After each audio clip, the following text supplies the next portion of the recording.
This week on Look at This, our Desmond Shaw is highlighting unique communities in and around Los Angeles. And tonight, he's over a tranquil private enclave on the edge of Ventura County.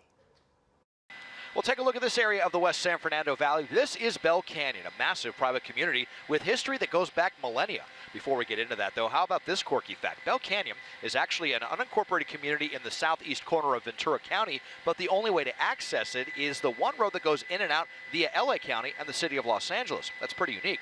Now, long before this became an exclusive community, this canyon was part of a very important Native American crossroads and trading post. In fact, right near the guard post I'm showing you is where the village of Huwam stood. Archaeological records indicate that the Chumash, Tongva, and Tataviam lived and traded side by side in this village. And unlike so many other tribes that were displaced with the arrival of the Spanish and the mission system, Native Americans had a strong presence here through the 1800s. Mexican Governor Pio Pico gave a land grant to a Chumash chief, his son-in-law, and his son.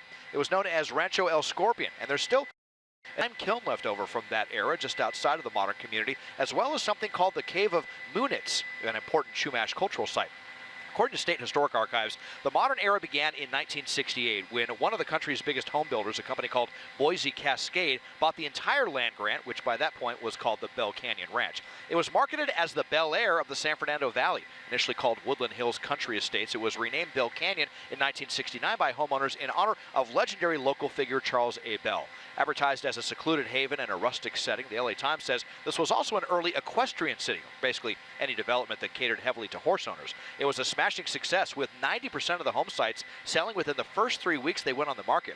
Today, this is known as a celebrity haven and a place for folks who want to get away from it all without being too far away from it all. And since this is a private community, this is about as good of a look as most of us are going to get of a gorgeous canyon deeply intertwined with local Native American history. Taking a look at Bell Canyon from SkyCal, I'm Desmond Shaw.